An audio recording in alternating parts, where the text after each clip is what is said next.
Со монтирањето на одводните цевки и изведбата на земјените работи, денеска заврши поставувањето на атмосферската и фекална канализација во некритичните делови во централното градско подрачје.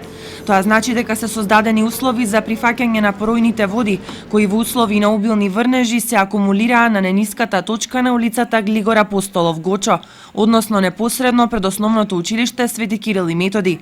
Од КЈП Водовод информираа дека со уредувањето на атмосферската канализација започнаа на 27 декември и со нејзина обнова оваа канализација се излева во речното корито на потегот до Железнички мост.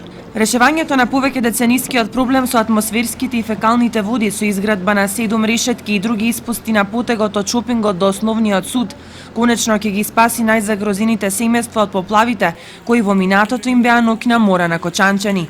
Особено ќе здивнат дуќанџиите во трговскиот центар, кои во случаи на поројни дождови редовно беа жртва на недодените води, кои им предизвикуваа големи материјални штети. Кучанци се уште ги паметат пороите со огромни количини град кои се напластуваа во нениските точки од градот, како и неподносливата реја од калта која се натоложуваше во трговските објекти.